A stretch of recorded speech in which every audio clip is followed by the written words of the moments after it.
Mari kita bersatu hati dalam doa. Tuhan, biarlah pujian ini boleh mengingatkan setiap diri kami dan boleh menjadi bagian permohonan kami. Biarlah kami dan juga seisi rumah kami boleh bersehati untuk memuji dan memuliakan-Mu. Biarlah melalui lagu ini kami juga boleh kembali diingatkan akan setiap panggilan kami ya Tuhan, bahwa kami dipanggil untuk menjadi saksi-Mu. Kami dipanggil bersama-sama dengan keluarga kami untuk mengenal Engkau secara pribadi ya Tuhan. Tuhan, kiranya Engkau juga boleh menyertai dan memberkati untuk pemberitaan firman pada siang hari ini ya Tuhan. Biarlah firman-Mu itu boleh tertanam di dalam hidup kami. Biarlah Roh Kudus boleh menolong kami untuk boleh setiap firman ini dapat terbuahi di dalam hidup kami maupun keluarga kami juga Tuhan. Dan kiranya Engkau juga boleh mengurapi dan juga memampukan hamba-Mu yang akan memberitakan firman pada siang hari ini juga. Doa ini kami panjatkan dalam nama Tuhan kami Yesus Kristus. Amin.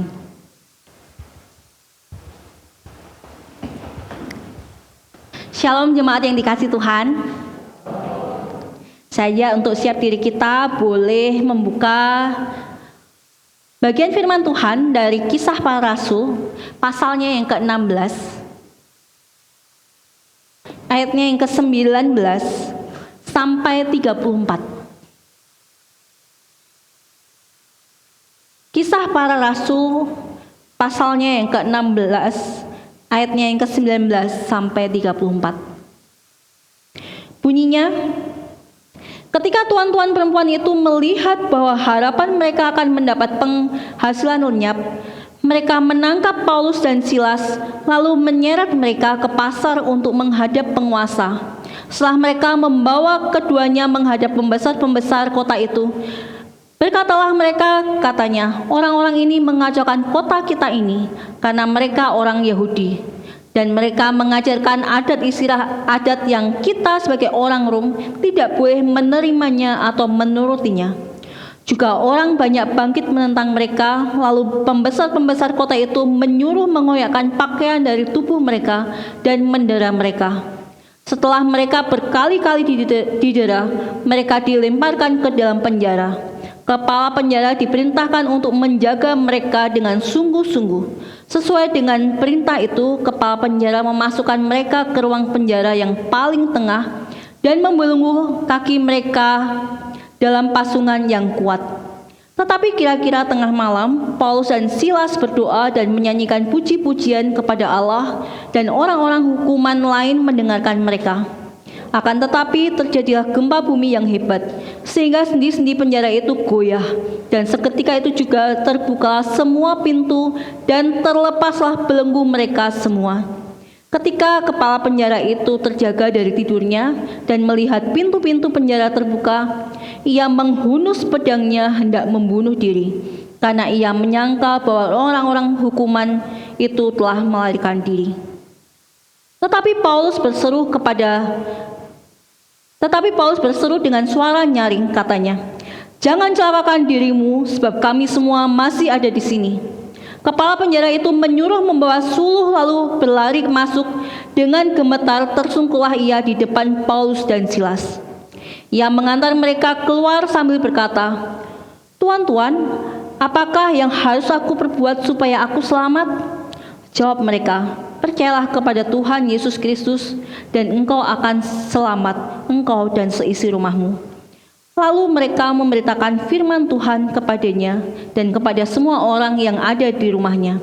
Pada jam itu juga, kepala penjara itu membawa mereka dan membasuh bilur mereka. Seketika itu juga, ia dan keluarganya memberi diri dibaptis. Lalu ia membawa mereka ke rumahnya dan menghidangkan makanan kepada mereka. Dan ia sangat bergembira bahwa ia dan seisi rumahnya telah menjadi percaya kepada Allah. Sejauh ini pembacaan kita.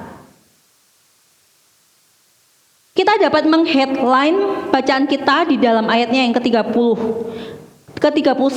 Jawab mereka, "Percayalah kepada Tuhan Yesus Kristus dan engkau akan selamat, engkau dan seisi rumahmu."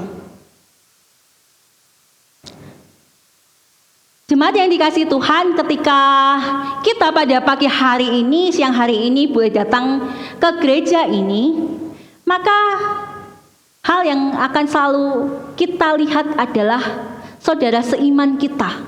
Orang-orang yang dikatakan sebagai gereja, persaudaraan atau kumpulan orang-orang percaya kepada Kristus. Dan organisme atau orang-orang ini ketika dikumpulkan maka disebut gereja.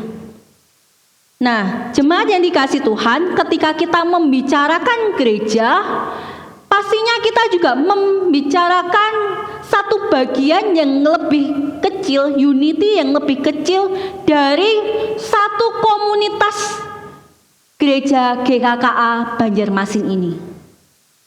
Komunitas terkecil dari gereja ini apa Bapak Ibu? Keluarga.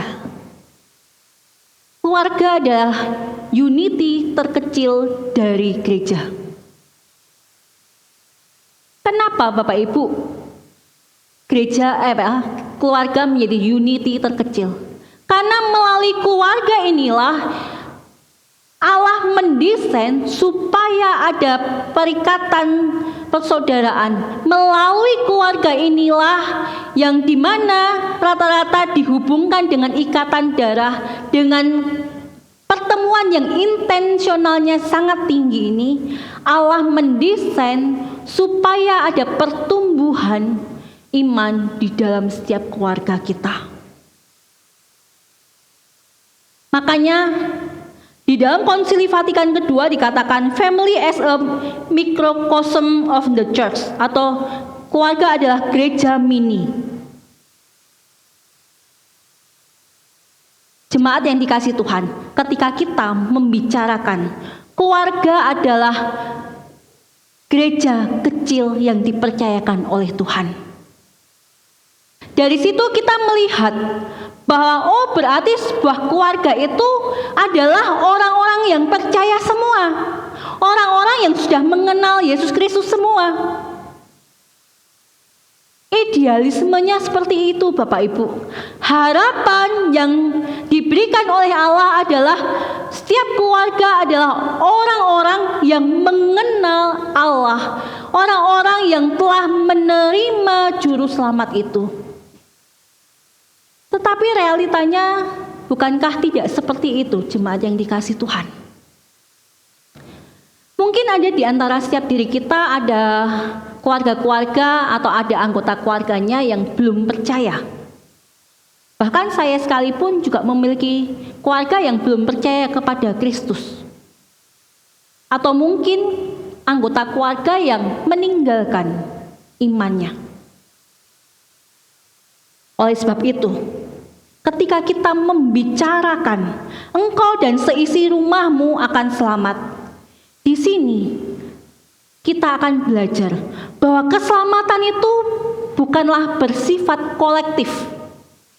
Bersifat kolektif di sini berarti keselamatan itu tidak berarti ketika satu orang selamat maka semua anggota keluarganya selamat. Bukan buy one get one atau buy one get two, get three, get four gitu ya. Tidak otomatis seperti itu.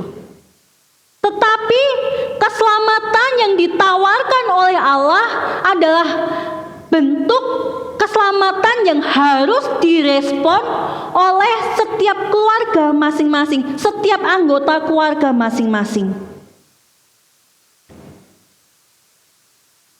Kalau kita membicarakan unity keluarga, ketika kita membicarakan bahwa keselamatan itu bersifat pribadi, bukankah hal itu serasa agak sedikit bertentangan gitu ya Bapak Ibu? Nah, tetapi mau tidak mau kita harus menyadari di dalam unity keluarga kita terdiri dari orang-orang yang diciptakan oleh Tuhan secara pribadi, secara otonom, secara unik, yang memiliki perannya sendiri-sendiri, tetapi semuanya dipersatukan di dalam ikatan keluarga itu. Contohnya, Bapak Ibu di rumah pasti punya perlengkapan kebersihan lah ya. Gak mungkin sebuah rumah tidak punya perlengkapan kebersihan. Nah, ketika kita membicarakan perlengkapan kebersihan di rumah kita, maka terdiri bukan hanya satu item, tetapi perlengkapan kebersihan itu terdiri dari beberapa item. Contohnya, perlengkapan kebersihan itu ada kemoceng, itu untuk kebersihan. Sapu, ada cikrak atau pengki, ada alat pel, dan juga embernya. Semuanya itu disebut perlengkapan kebersihan, tetapi masing-masing semuanya itu memiliki fungsinya sendiri-sendiri. Seperti itulah keluarga Bapak Ibu semua. Ketika kita membicarakan keselamatan di dalam keluarga itu bukan bersifat kolektif, tetapi bersifat personal, kita dapat membayangkan. Bapak Ibu pernah mendengar berita ada kapal yang karam gitu ya. Kapal entah besar atau kecil, kita bicarakan aja kapal yang kecil, yang dimana mungkin biasanya untuk mencari ikan para nelayan. Biasanya kapal ini bisa dipakai bisa untuk 4, 5, atau 6 orang.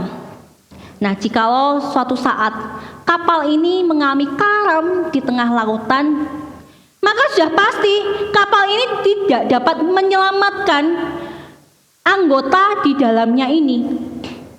Maka untuk supaya anggota kapal ini ABK ini selamat, maka diperlukan penolong untuk menolong mereka. Sepakat semua ya Bapak Ibu? Maka kapal yang karam ini tiba-tiba ada penolong, ada kapal yang lebih besar yang memang datang untuk menyelamatkan kapal yang kecil ini.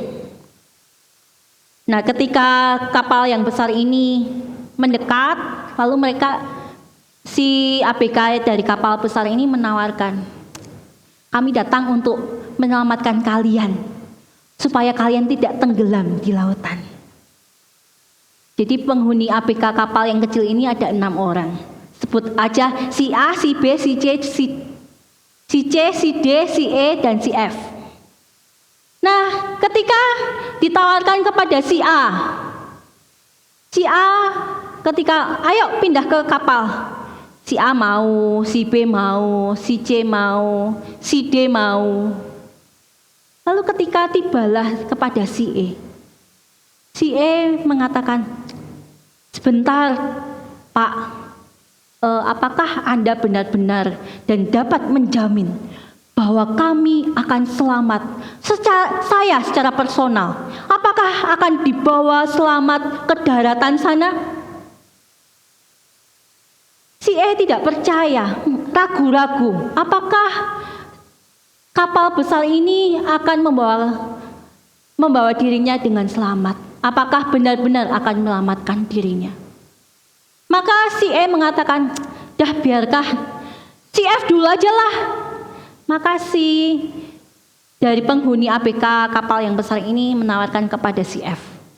Si F dengan yakin, aku mau menerima, aku mau masuk ke dalam kapal itu.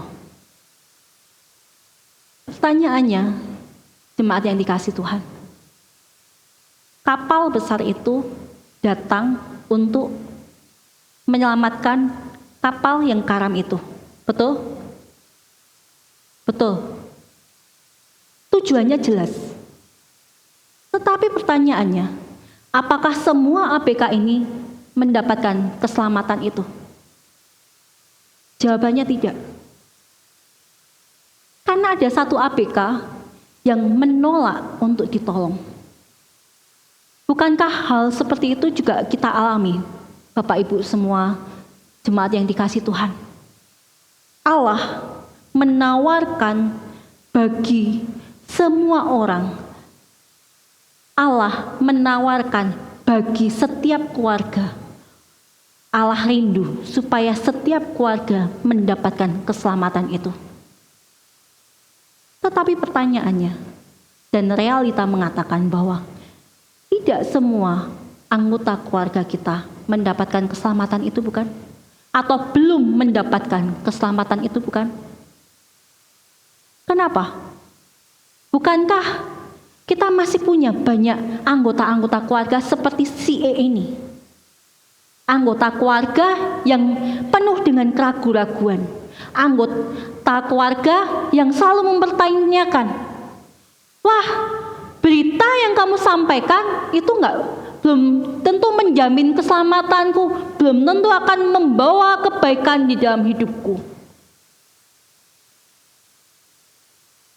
Tetapi di momen ini, jemaat yang dikasihi Tuhan, kembali kita diingatkan akan panggilan setiap diri kita.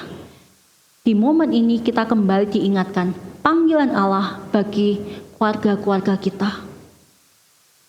Allah menawarkan supaya setiap keluarga-keluarga kita, anggota keluarga kita mendapatkan keselamatan itu. Sama seperti yang dialami oleh kepala penjara di Filipi ini. Kepala penjara di Filipi ini ibarat seperti dia dan keluarganya itu seperti ABK-ABK yang ada di sebuah kapal. Hingga pada suatu hari kehidupannya mengalami karam. Dan Allah yang penuh dengan kasih itu, Allah memberikan anugerah kepada keluarga ini untuk mengenal siapa itu Allah yang sebenarnya.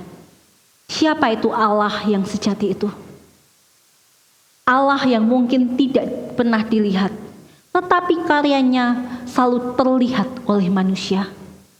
Allah yang selalu diceritakan oleh orang-orang itu.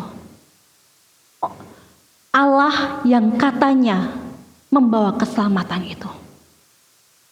Di momen ini, keselamatan yang Allah tawarkan pertama kali disampaikan melalui kepala penjara Filipi ini. Kepala penjara di Filipi ini tahu dan mengenal bahwa ada 2 orang narapidana yang harus benar-benar dijaga dengan sangat ketat. Karena 2 orang ini dituduh mengajarkan pengajaran-pengajaran yang tidak benar, adat istiadat yang tidak benar, yang bertentangan dengan orang-orang Rom. Dan kepala penjara ini pastinya juga pernah mendengar apa yang dilakukan oleh 2 orang ini, di balik tuduhan yang disampaikan kepada 2 orang ini. Jadi secara resmi 2 orang ini ditangkap dan dipenjarakan karena mengajarkan pengajaran yang salah, adat istiadat yang salah. Tetapi di dalam ayat 16 sampai ayatnya yang ke-18, sejatinya kita dapat melihat hal apa yang paling mendasari sehingga 2 orang ini, yaitu Paulus dan Silas, akhirnya harus dihukum di penjara. Paulus dan Silas pada suatu hari datang ke kota Filipi. Mereka datang ke rumah ibadat orang di daerah Filipi ini dan mereka mengajarkan, memberitakan mengenai Injil Kristus ini. Nah, ketika mereka memberitakan, tiba-tiba ada seorang wanita yang berteriak, "Dia adalah hamba Allah." Dan wanita ini melakukannya terus-menerus setiap hari sepanjang Paulus dan Silas memberitakan Injil. Jemaat yang dikasihi Tuhan, bagi setiap diri kita, kalau seandainya di tempat ini tiba-tiba ada yang berteriak, itu dia adalah anak Tuhan, contoh Fanny itu anak Tuhan, tetapi dia berteriak terus-menerus setiap hari Minggunya. Apa yang akan dilakukan oleh setiap jemaat? Pastinya yang dirasakan adalah orang ini sangat mengganggu. Hal itu juga dirasakan oleh Rasul Paulus. Rasul Paulus merasa terganggu. Tetapi poinnya bukan karena Rasul Paulus terganggu dengan wanita ini. Tetapi Rasul Paulus dan Silas tahu benar apa yang menyebabkan wanita ini terus-menerus berteriak. Walaupun yang diteriakkan itu, yang disampaikan itu hal yang benar, tetapi sumber yang memberitakan itu, tujuan dari pemberitaan itu pastinya tidak benar. Karena wanita yang berteriak ini adalah wanita yang memiliki roh tenung. Jadi wanita ini selalu didatangin oleh orang-orang yang memang membutuhkan bantuannya. Supaya apa? Supaya usahanya lancar, supaya kesulitannya dapat terlalui, supaya mungkin keluarganya juga baik-baik saja. Jadi orang-orang yang mengalami kesulitan di kota Filipi itu datang kepada perempuan yang memiliki roh tenung ini. Atau mungkin ada orang-orang yang membutuhkan, usahaku nanti kedepannya gimana ya? Untuk setahun ke depan aku mau membangun usaha A. Apakah itu akan berhasil? Maka sebelum membangunnya, si tuan-tuan ini akan datang kepada wanita ini. Dan dengan kuasa-kuasa gelap, wanita ini menolong orang-orang ini. Menolong dengan versi yang tidak benar. Jadi ketika Paulus menengging atau melepaskan wanita ini dari roh tenungnya, di momen itu para tuan-tuan yang ada di kota itu sangat marah besar. Pastinya ketika kita mengatakan tuan-tuan, bukanlah orang-orang yang hanya biasa-biasa saja, tetapi orang-orang yang memiliki power, orang-orang yang memiliki kedekatan dengan pemerintahan mungkin. Sehingga ketika Rasul Paulus dan juga Silas dibawa kepada orang-orang pemerintahan, Rasul Paulus langsung mendapatkan dakwaan yang sangat berat. Pastinya peristiwa ini membawa sesuatu penderitaan bagi Paulus dan Silas. Tetapi menurut perspektif Allah, menurut kacamata Allah, penderitaan yang dialami oleh Paulus itu akan mendatangkan kebaikan.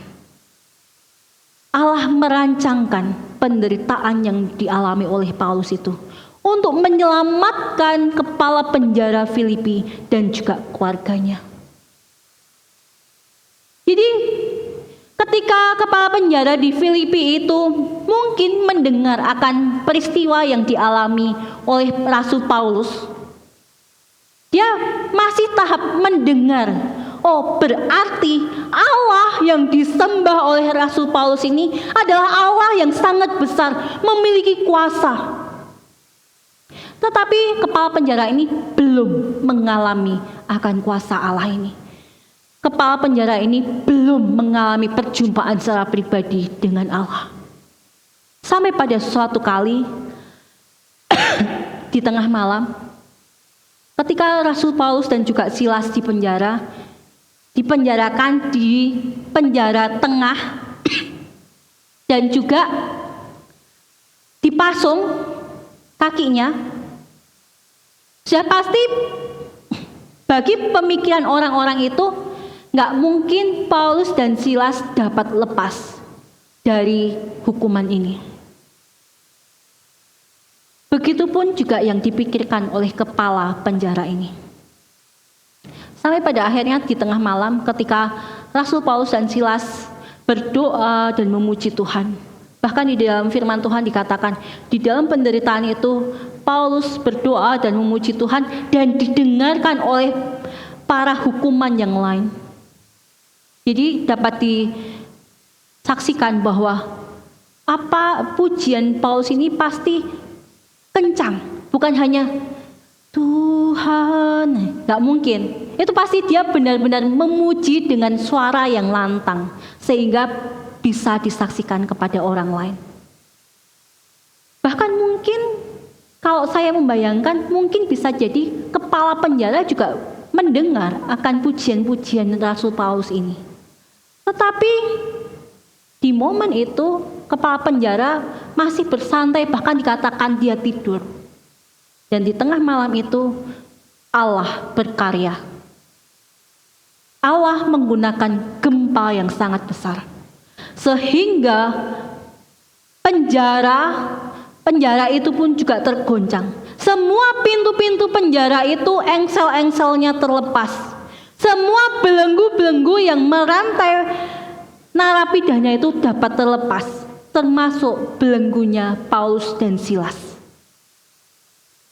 Nah, Bapak Ibu jemaat yang dikasih Tuhan, apakah ada narapidana ketika penjaranya sudah benar-benar terbuka, tetapi tidak melepaskan diri, tidak melarikan diri?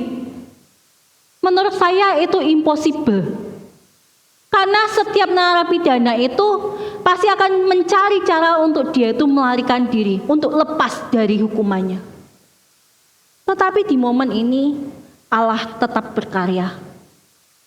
Allah menahan para narapidana ini sehingga tetap bertahan di dalam penjara.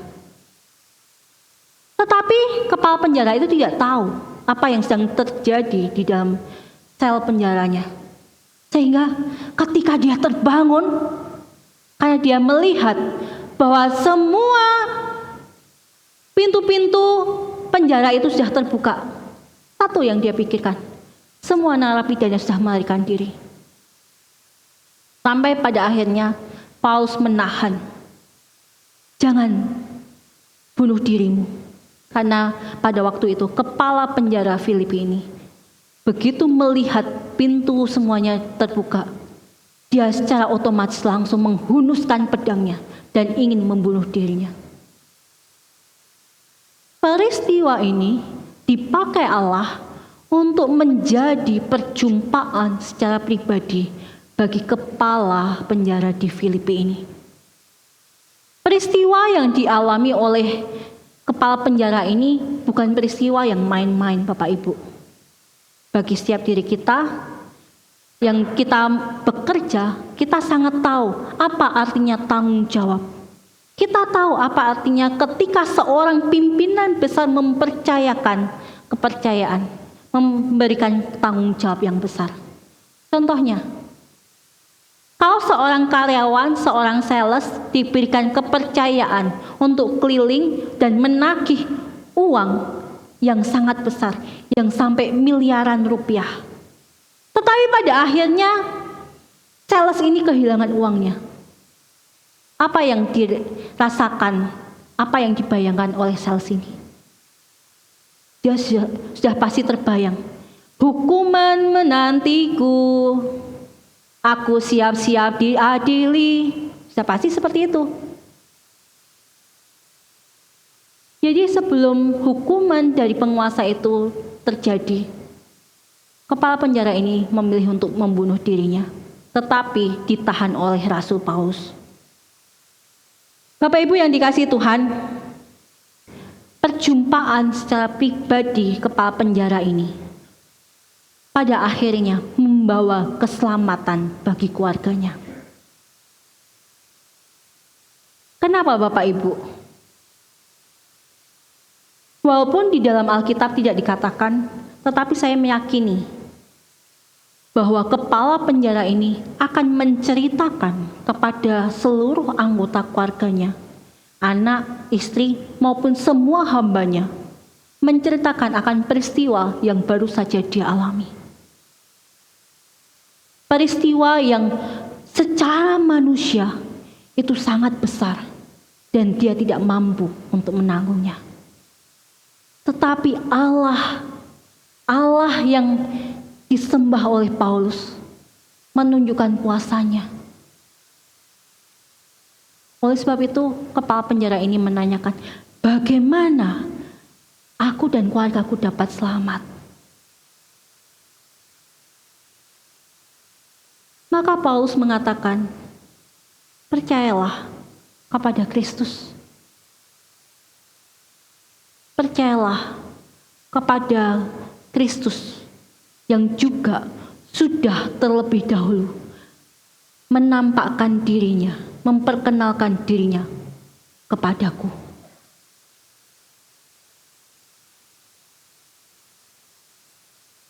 Jemaat yang dikasihi Tuhan, ketika kita merenungkan bagian firman ini, kita melihat bahwa keselamatan itu tidak bersifat kolektif. Keselamatan itu tidak bersifat keselamatan satu orang menjadi jaminan bagi seluruh keluarganya. Tetapi kalau kita membaca di ayatnya yang ke-32 sampai ke-34, kita melihat bahwa setiap anggota keluarga orang-orang yang ada di rumah kepala penjara itu bersedia mendengarkan berita Injil itu. Mendengarkan Injil bahwa Yesus Kristus anak Allah itu yang telah turun ke dalam dunia, mengalami kematian, kebangkitan dan naik ke surga. Injil inilah yang diberitakan oleh Rasul Paulus dan Silas dan diresponi oleh seluruh orang-orang yang ada di rumah kepala penjara ini secara pribadi. Hal inilah yang menyebabkan pernyataan engkau dan seisi rumahmu akan selamat. Engkau dan seisi rumahmu akan selamat jikalau setiap anggota keluarga bersedia menerima Yesus Kristus sebagai juru selamatnya. Jemaat yang dikasihi Tuhan, penderitaan yang dialami Paulus, penderitaan yang dialami oleh kepala penjara ini pada akhirnya membawa pada keselamatan, membawa pada pengenalan secara pribadi kepada Allah.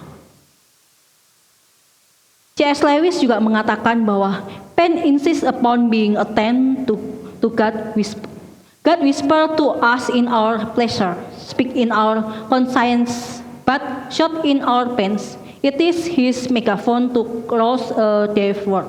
Dalam arti, di dalam translitan kasarnya adalah Tuhan berbisik kepada setiap diri kita dalam kenikmatan kita, berbicara dalam hati nurani kita, tetapi berteriak dalam penderitaan kita. Penderitaan kita itu adalah megafon Allah untuk membangunkan dunia yang tuli. Bukankah di dalam penderitaan kita lebih menghidupi akan kebenaran firman Tuhan itu? Bukankah di dalam rasa sakit kita, di dalam segala tekanan kita, bukankah seringkali Tuhan memakai untuk mengingatkan setiap diri kita supaya kita menghidupi kebenaran firman Tuhan itu? Pada akhirnya rasa sakit, tekanan itu pada akhirnya akan membawa kedewasaan spiritual, kedewasaan iman di dalam hidup kita. Syaratnya hanya satu Bapak Ibu, yaitu jikalau setiap diri kita, orang-orang yang mengenal Kristus, orang yang percaya kepada Kristus, dia bersedia untuk berproses bersama dengan Kristus di dalam segala penderitaan, di dalam segala tekanan yang dialaminya. Bukankah di dalam Ibrani 1 ayatnya yang kedua sampai keempat dikatakan bahwa penderitaan atau ujian yang kita terima itu pasti akan menghasilkan ketekunan. Dan ketekunan itu pada akhirnya akan membawa kedewasaan iman. Dan firman Tuhan pun juga mengingatkan di dalam Yakobus 1 ayat kedua. Mengingatkan, anggaplah sebagai suatu kebahagiaan apabila kamu jatuh ke berbagai-bagai pencobaan. Sebab kamu tahu bahwa ujian terhadap imanmu itu menghasilkan ketekunan. Dan biarlah ketekunan itu memperoleh buah yang matang. Supaya kamu menjadi sempurna, utuh, dan tak kekurangan suatu apapun.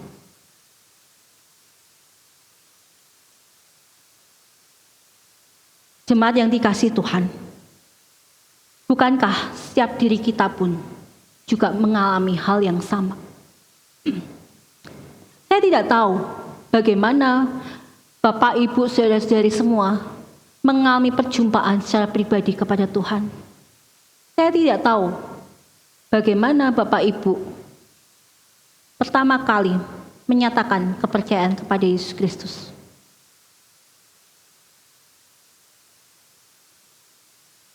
Setiap diri kita dipanggil untuk menjalani perjalanan rohani kita masing-masing.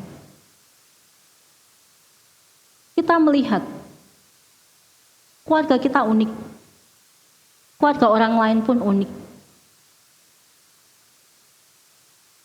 Dan Allah memakai setiap keluarga-keluarga ini untuk menjadi sarana, untuk menjadi tempat di mana kita boleh berproses, tempat di mana kita bisa mengaplikasikan firman Tuhan itu. Di dalam keluarga, kita juga dapat memiliki wadah untuk kita memiliki support, mendapatkan dukungan di dalam keluarga kita.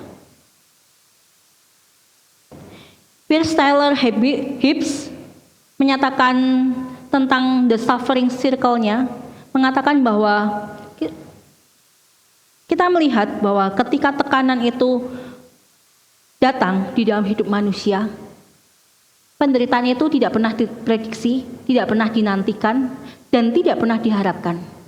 Tetapi penderitaan itu pasti dialami oleh setiap orang. So, pilihan untuk kita menerima, memproses itu Tuhan mempercayakan di dalam hidup kita. Di dalam kehendak bebas kita, Tuhan mempercayakan apakah kita akan memproses dengan baik bersama dengan Tuhan, atau penderitaan itu akan membuat kita semakin menjauh dari Tuhan. Jikalau setiap diri kita bersedia untuk mengalami bertumbuh di dalam Tuhan, di dalam tekanan, kesulitan, himpitan yang kita alami di dalam hidup kita, maka hal yang harus kita lakukan adalah berproses di dalam iman itu. Di dalam tekanan itu pastinya akan membawa tekanan, frustasi, perasaan ragu-ragu, frustasi, putus asa, itu pasti kita alami. Apalagi kalau tekanan itu sangat besar. Ragu-ragu karena seringkali pencobaan-pencobaan, kesulitan itu dapat membuat setiap diri kita mempertanyakan, apakah aku mampu? Apakah Tuhan akan menolongku? Kapan Tuhan akan menolongku? Kapan aku akan lepas dari penderitaan ini? Kapan sakit penyakit ini akan berlalu daripadaku? Kapan? Dan kapan? Bahkan mungkin ada di antara kita yang juga mempertanyakan, mengapa aku ada di dalam keluarga ini? Bukankah kita memiliki keluarga itu bukan sesuatu yang dapat kita pilih? Semuanya itu di dalam kedaulatan Tuhan. Pasangan mungkin bisa kita pilih, tetapi sebagai anak kita tidak dapat memilih orang tua kita.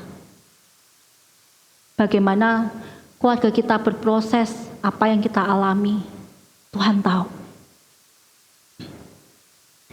Tetapi apapun yang terjadi di dalam keluarga kita tidak ideal, keluarga kita tidak sempurna, keluarga kita sedang bergumul, berjuang bersama-sama untuk mengenal Tuhan, bertumbuh di dalam Tuhan. Marilah kita boleh berproses di dalamnya. Sebagai seorang anak, mungkin ada anak-anak yang sedang bergumul dengan orang tuanya, bergumul dengan kondisi keluarganya. Gak apa-apa, yuk kita sama-sama bergumul bersama Tuhan. Ingat, Tuhan ketika datang ke dalam dunia ini, Kristus ketika datang di dunia ini, Dia tidak sepenuhnya baik-baik saja. Kristus juga pernah mengalami penderitaan itu.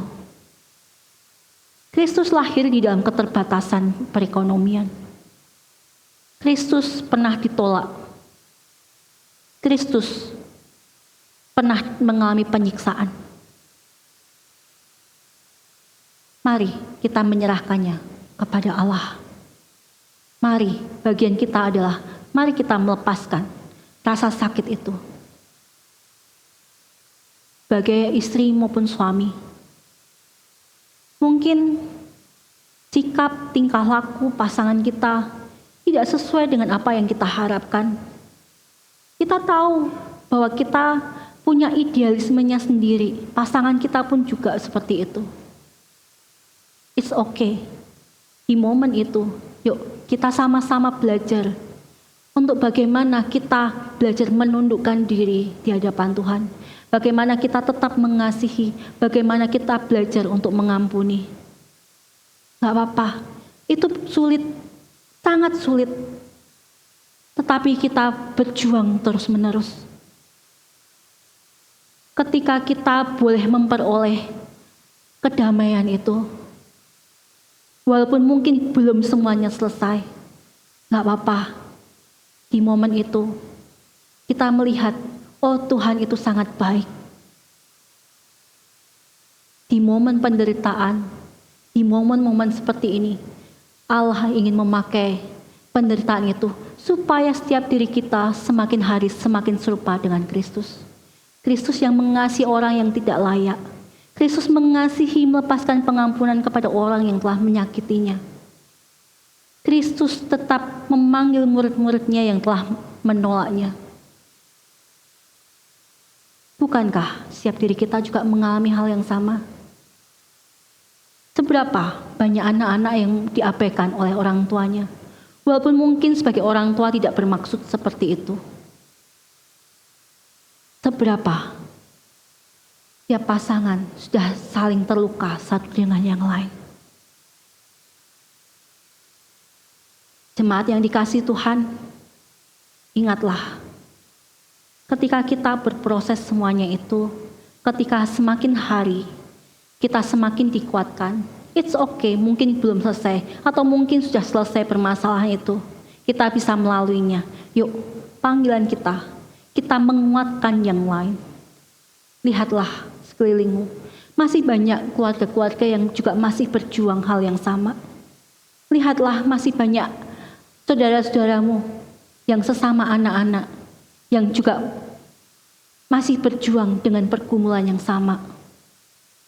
Lihatlah sesama istri-istri masih memiliki pergumulan yang sama. Bergumul bagaimana artinya menundukkan diri kepada suami. Suami-suami juga memiliki pergumulan yang sama.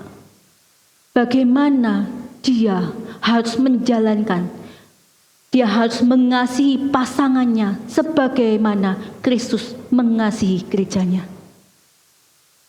Apakah hal ini mudah Bapak Ibu? Oh tidak, sangat sulit. Pergumulan ini harus kita bawa terus-menerus seumur hidup kita. Tetapi lihatlah di dalam perjalanan iman kita, walaupun mungkin belum selesai sepenuhnya, tetapi Allah dapat menggunakan itu untuk memproses hidup kita, pribadi lepas pribadi, untuk membawa kehidupan kita semakin mengenal Allah.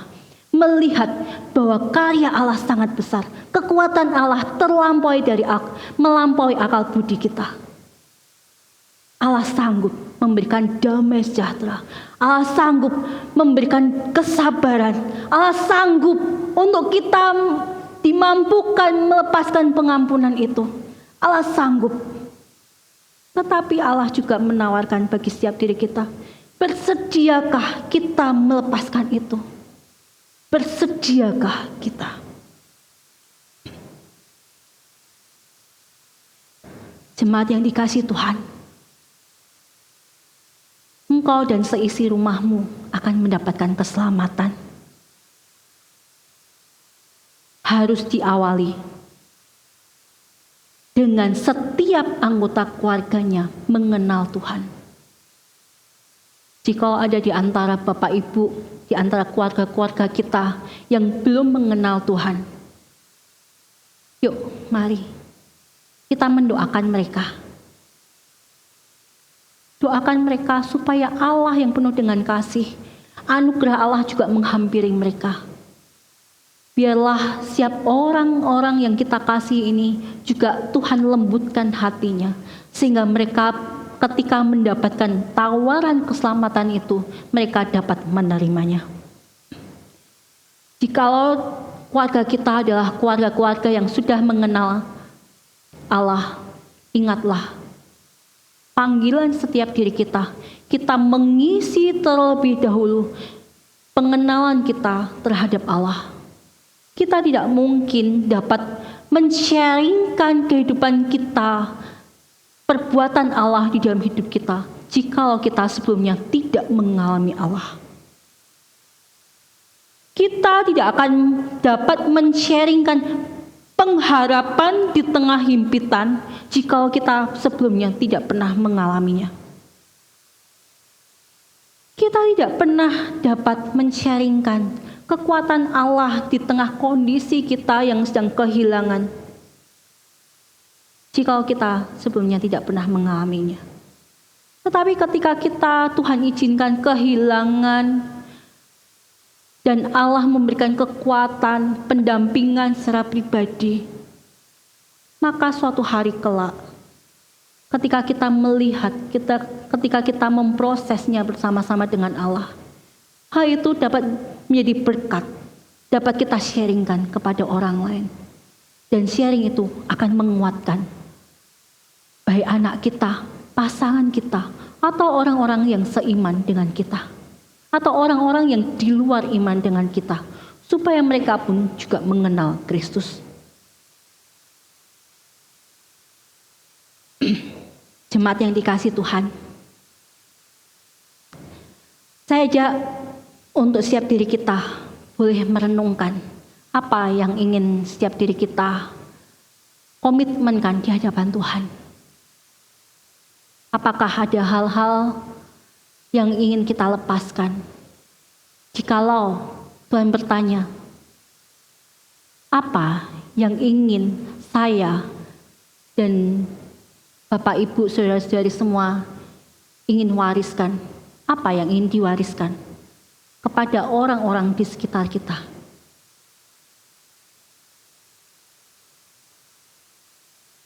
Warisan yang Allah kehendaki bukan hanya warisan yang sementara, tetapi warisan yang bersifat kekal. Biarlah pujian ini kita boleh pujikan bersama-sama, sambil kita memikirkan apa yang akan kita lakukan, warisan apa yang akan kita wariskan kepada anak, cucu, pasangan kita, orang tua kita. Di jalan yang sempit, yang terdahulu sudah di depan,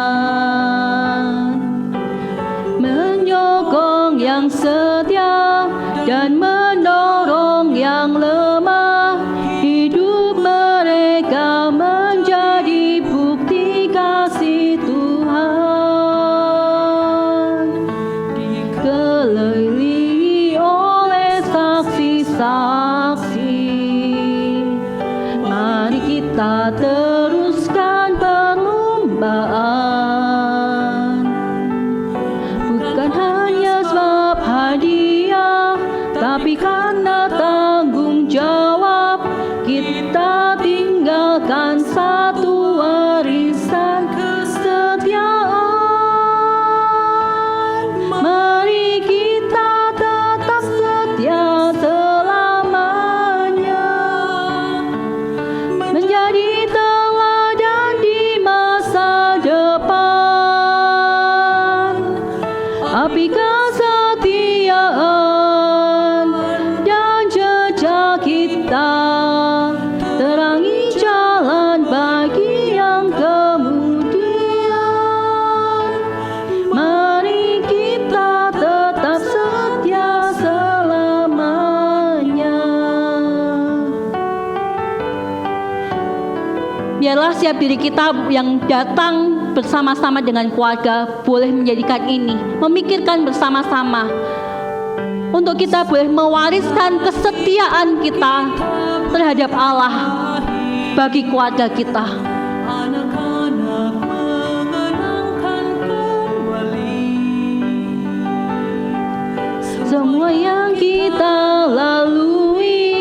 Kesetiaan yang abadi menjadi cahaya memberitakan kebenaran. Mari kita tetap setia selamanya, menjadi teladan di masa depan. Api kesetiaan dan jejak kita terangi jalan bagi yang kemudian. Mari kita tetap setia selamanya. Mari kita tetap setia selamanya.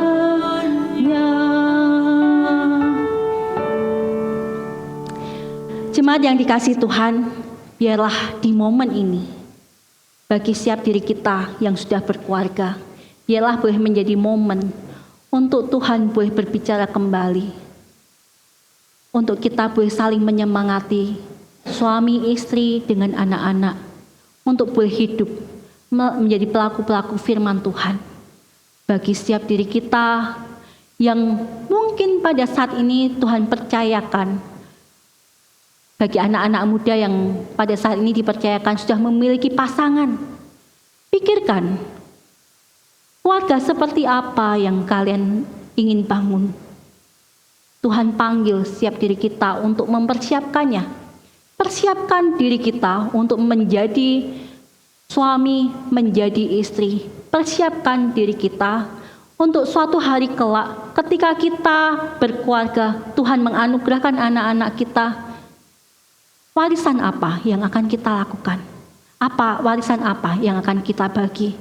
Sebelumnya, kita dipanggil untuk memenuhi diri kita dengan kasih Allah. Supaya apa? Supaya kita dapat mewariskan kesetiaan itu kepada keluarga kita, kepada calon pasangan kita. Dan di momen ini, saya juga mau mengucapkan terima kasih. Saya mengucapkan terima kasih bagi Bapak Ibu. Ketika saya setiap minggunya datang di dalam sekolah minggu, saya melihat anak-anak kecil itu diantarkan oleh orang tuanya. Saya mengucapkan terima kasih Bapak Ibu sudah menghantarkan anak-anak Bapak Ibu untuk mengenal Allah. Tetapi ketika saya melihat anak-anak itu, ada satu hal yang saya pikirkan. Kami sekolah minggu tidak sanggup, karena dalam satu minggu sebaik-baiknya kalau anak-anak sekolah minggu itu datang dengan setia. Kami hanya bisa menceritakan kasih Allah melalui firman Tuhan. Tetapi di momen ini izinkan saya untuk mengajak para orang tua, Cece, Koko, untuk bersama-sama boleh menjadi teladan iman bagi anak-anak yang masih belia ini. Ceritakan kasih Allah di dalam kehidupan Bapak Ibu, saudara-saudari semua kepada anak-anak yang masih belia ini. Percayalah, mungkin cerita yang disampaikan sekarang ini, mungkin Bapak Ibu tidak merasakannya sekarang.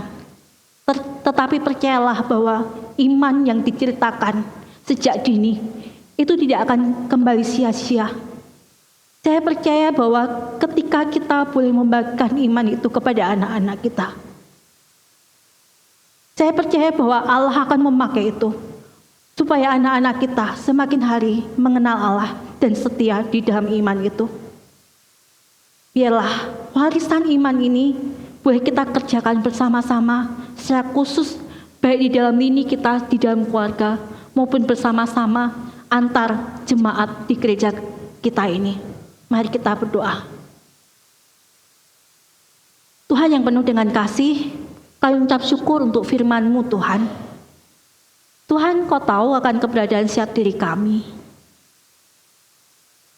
Engkau tahu di antara kami ada yang sedang bergumul dengan keluarga kami. Ada yang sedang bergumul dengan relasi dengan pasangan. Ada yang mungkin ada di antara anak-anak yang sedang bergumul. Aku sangat lelah dengan pertikaian, pertengkaran orang tuaku. Aku lelah dengan komentar-komentar yang sangat menyakitkan. Tetapi di momen ini Tuhan, kiranya Engkau boleh memulihkan dan menolong setiap diri kami sebagai anak-anak-Mu. Tuhan, mungkin ada di antara kami sebagai suami atau istri yang juga sedang bergumul. Bagaimana kami harus menerima pasangan kami? Kami lelah Tuhan, seringkali kami melihat perbuatan tingkah laku hal yang sama selalu berulang-berulang, walaupun kami mungkin sudah mengatakan berubah. Mungkin ada momen di mana kami merasa lelah, merasa putus asa Tuhan. Tetapi biarlah Engkau boleh menolong kami ya Tuhan. Biarlah kami boleh menjalankan peran kami sebagai istri, sebagai suami yang berlandasan kepada Engkau. Tuhan, mungkin ada di antara kami yang juga sedang bergumul, atau kami anak-anak muda yang kami tahu suatu hari kelak kami akan memiliki keluarga kami masing-masing. Tuhan, jika Engkau izinkan kami memohon, kiranya kami juga boleh Engkau anugerahkan pasangan yang juga boleh mengenal Engkau secara pribadi. Sehingga suatu hari kelak, ketika saatnya tiba, kami membangun rumah tangga ini, kami boleh membangun berdasarkan iman yang sama, dengan pemahaman akan Allah yang sama itu. Tuhan, kami berdoa. Kiranya Engkau juga boleh menguatkan kami di tengah pergumulan hidup kami. Ada di antara kami orang tua yang sedang bergumul dengan pendidikan anak-anak. Bagaimana kami harus membiayai anak-anak kami Tuhan. Biarlah Engkau Allah yang sumber segala sesuatunya. Engkau boleh mencukupkan apa yang diperlukan oleh anak-anak-Mu ini ya Tuhan. Tuhan, kami mau membawa keluarga kami di hadapan-Mu.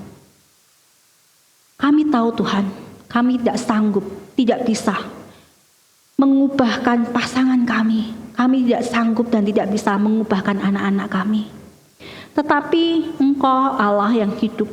Kami mau menyerahkan anak-anak kami, pasangan kami, bahkan diri kami di hadapan-Mu.